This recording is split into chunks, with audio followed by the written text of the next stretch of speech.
Menos mal que estoy yo, Bayoco, porque vos decías, no viene Alfredo, no pusiste la guita acá arriba. Me lo dijiste de la mañana temprano. Y entonces Miguel no viene. Es que no hay plata que lo pague, Miguel. Te dije que Miguel viene, te dije. Licenciado Miguel Gorelick, un placer que hayas venido. Gracias por venir. El hombre de valorcarne.com.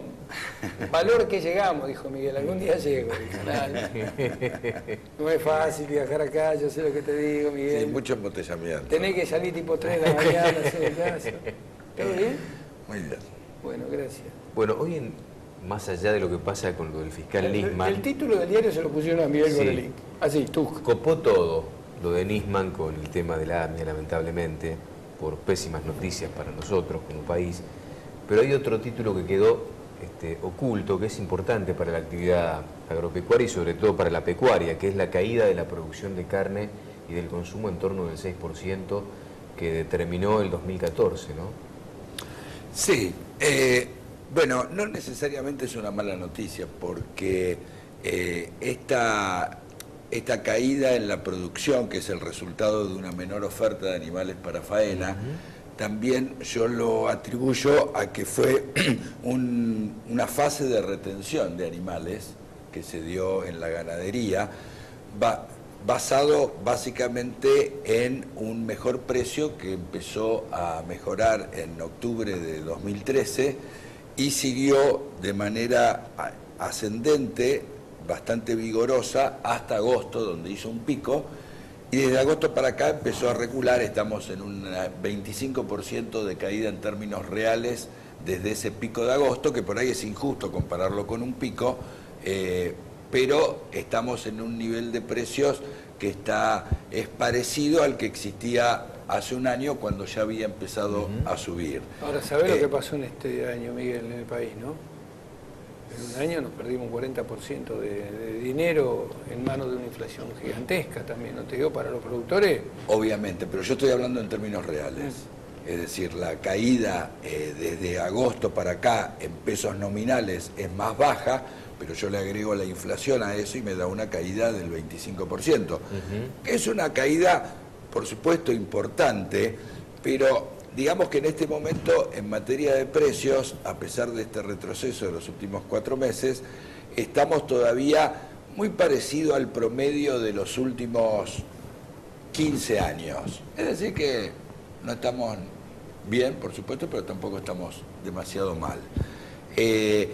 Y el curso que esto siga, si se recupera el precio o no, hay incertidumbre con respecto a esto porque hay una cantidad de variables en la economía argentina que indican que es bastante difícil que se pueda mantener, que pueda retomar el crecimiento el precio de la hacienda, en particular porque tenemos una demanda bastante lastimada por la recesión y una demanda exportadora que virtualmente no existe porque estamos exportando el 6% de toda la carne que se produce, con precios en el mundo que todavía en algunos mercados no han bajado, pero en otros, especialmente los países que atienden la Argentina y los países del Mercosur en particular, como Rusia a la cabeza, claro, están muy lastimados económicamente y los importadores están imponiendo bajas de precios bastante sensibles. Entonces, digamos, no tenemos una demanda de mercado interno importante, ni es posible pensar que la vamos a tener a lo largo de 2015, donde seguramente la recesión va a continuar por un buen rato y esto va a afectar a los salarios reales y va a afectar a las horas trabajadas, en particular los salarios reales afectados como especialmente por la inflación. Por la inflación, claro, que pierde capacidad de consumo. Que quienes analizan esto y a quienes yo le tengo un gran respeto, piensan que va a ser un poco menor que la de 2014, sí, pero un poco es que baje del 40 al 35%, que es una barbaridad en un mundo como el actual. Y son 4 o 5 años de cualquier país medianamente normal del mundo. Muchísimo más, muchísimo más, sí, mucho más de 4 años, porque digamos... No, claro, 36% son. Pero incluso entre países en desarrollo, como sería o mercados emergentes, como se los ha llamado últimamente, digamos, no solo es de un dígito la inflación, sino que es por debajo del 5%. Entonces, la Argentina en este sentido está fuera del mapa, como en algunos otros temas también. Entonces, vamos a tener una demanda floja de mercado interno, una demanda floja en materia de exportación, salvo que haya una novedad importante en materia de tipo de cambio, cosa que no creo, o de derechos de exportación, cosa que tampoco creo. Entonces, vamos a tener una demanda debilitada y en este sentido es posible que la oferta empiece a aumentar un poco, con lo que se produciría una reversión en esta fase de retención que yo menciono y podríamos entrar en una fase de liquidación, aunque probablemente sea una fase débil, como fue débil la fase de retención que caracterizó a 2014. Entonces, me parece que hay que pensar que vamos a seguir estando con precios ahí en el medio que no van a permitir el despegue de la ganadería, por lo menos este año, que todos estamos esperando en cuanto empiecen a cambiar algunos temas de política económica y de política específica dirigida al sector de la carne, que fueron las características de los últimos 8 o 9 años y que tanto daño han hecho. ¿Con qué tiene que ver la firmeza en general, ¿no?, de la invernada? La escasez. Y yo también creo que hay quienes, pensando en estos cambios que pueden sobrevenir a partir de 2016, están haciendo una apuesta. Lo que pasa es que en la medida en que la oferta de invernada siga muy restringida y los precios se separen demasiado del gordo, va a ser mucho más arriesgado tomar esta decisión. ¿Cómo cuánto puede haber ayudado la brutal caída del precio de la soja? Todo contribuye, es difícil asignarle un peso específico porcentaje a cada uno. Pero digamos, acá no solo tenemos caída en el precio de la soja que hace que algunos productores empiecen a pensar en cambiar el tipo de explotación, sino también comida en los granos que básicamente sirven de alimento a los animales, lo que abarata también la producción de carne. Pero desde este punto de vista, el stock es limitado, no se puede multiplicar de manera instantánea, con lo que en todo caso va a haber hacienda que cambie de manos, pero esto en el cortísimo plazo no va a significar un aumento importante en las existencias nacionales.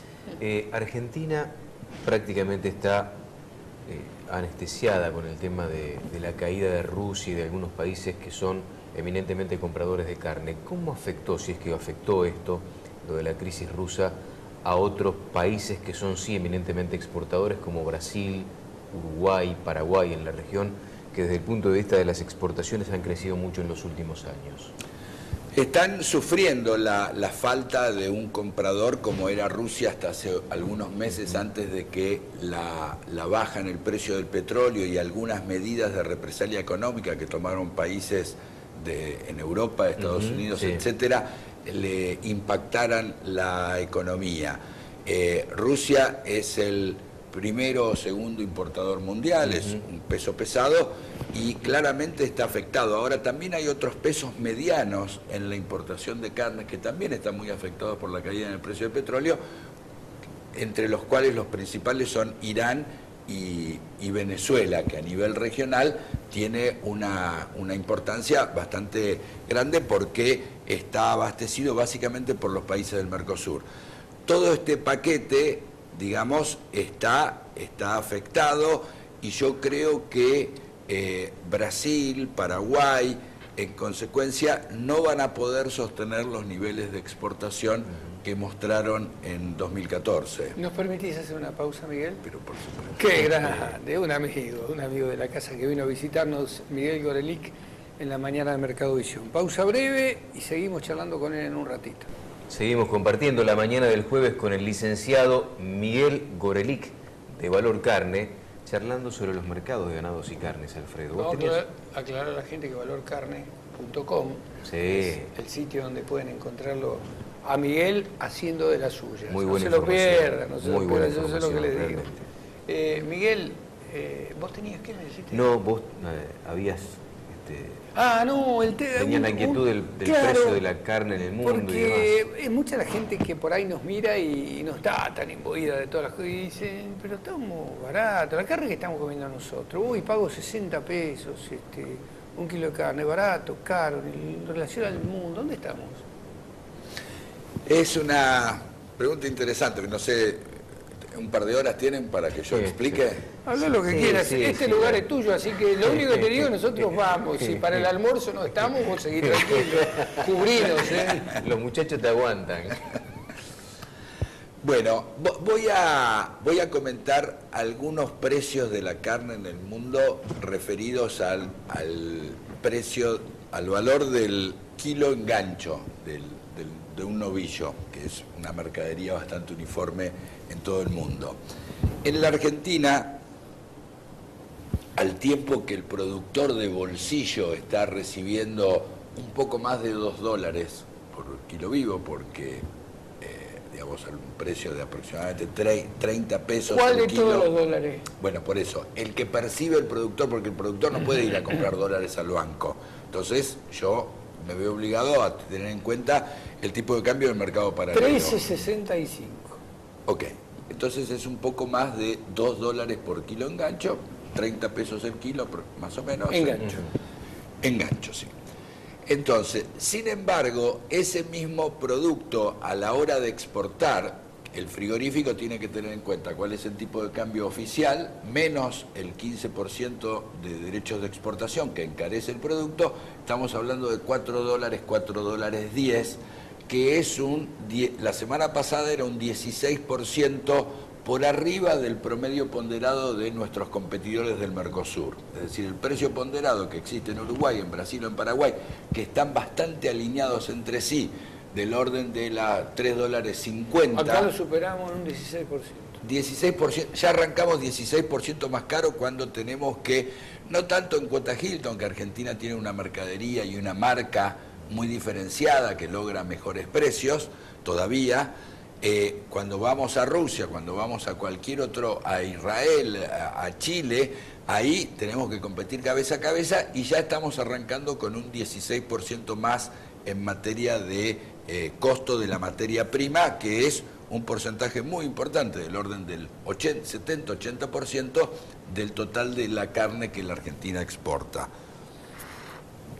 Entonces, reitero, Brasil, Uruguay, Paraguay están en torno de los $3.50, $3.60, $3.40 según la semana, según el país, son desde ese punto de vista mucho más competitivos. Ahora, por ejemplo, en Estados Unidos ese mismo producto vale $5.50, es decir, mucho más de lo que vale en nuestros países.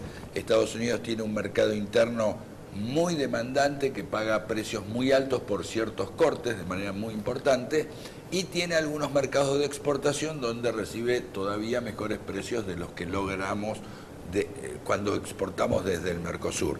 De todas maneras, este precio en Estados Unidos es un precio históricamente récord y está dado después de 2 años seguidos de sequías en importantes zonas de producción ganadera que han reducido el stock y han reducido la producción de carne. ¿Y aquel que le exporta a Estados Unidos, qué es lo que obtiene por la carne? Bueno, por ejemplo, en 2014 fue récord histórico de exportaciones. Bueno, Australia tuvo récord histórico de exportaciones, en más de 100 años de exportaciones, nunca había exportado tanto como en 2014.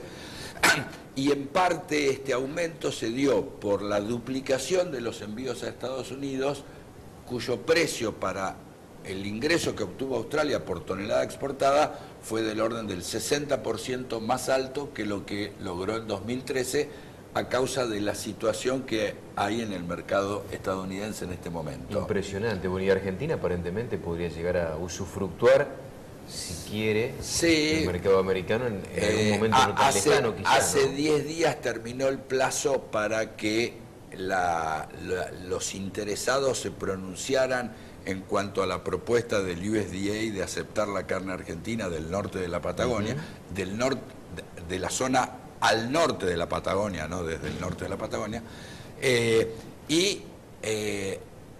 ahora entramos en un proceso donde la política va a jugar bastante y el USDA debería llegar a una conclusión entre lo que pensaron ellos, estudiaron, analizaron y algunas de las muchas opiniones que recibieron la mayoría de ellas en contra, por una cuestión básicamente proteccionista de los productores, ¿no? Entonces, tenemos precios de importación en Estados Unidos que también están muy altos en consonancia con el mayor precio de la hacienda. Y después podemos, como nota de color, podemos tomar algunos precios en Europa, por ejemplo, que no es comparable porque es un mercado extremadamente protegido. Yo he observado precios altísimos, por ejemplo, en Alemania, sobre los cortes de Sí, sí, en Europa los precios son superiores todavía a los de Estados Unidos, y si nos queremos ir a un extremo, el ganado Wagyu en Japón, que produce la famosa carne Kobe, está en $30 el kilo de media red, ¿no? Impresionante. Acá hubo un avance productivo donde estaba Luis Barcos en su momento, monitoreando, por lo menos organizando grupos inversores en este aspecto. ¿No sabes en qué quedó todo eso? No, de todas maneras estamos hablando de cantidades muy poco representativas, pero digamos avances que llevan mucho más años y más desarrollo, como el de la carne de Hacienda Wagyu en Estados Unidos, están muy lejos de alcanzar los precios que alcanza la Wagyu en Japón, ¿no? ¿Cuánto vale al final un corte en Alemania, que te pregunté? Y justo un corte en Alemania, bueno, Europa, digamos que al público puede estar en un corte bueno en alrededor de 25 euros el kilo, es decir que acá estamos hablando de unos 300 pesos, por kilo, y por supuesto que comido en un restaurante, el precio por kilo es mucho más alto, ¿no? Miguel, como siempre, un lujo, realmente un lujo. Un lujo.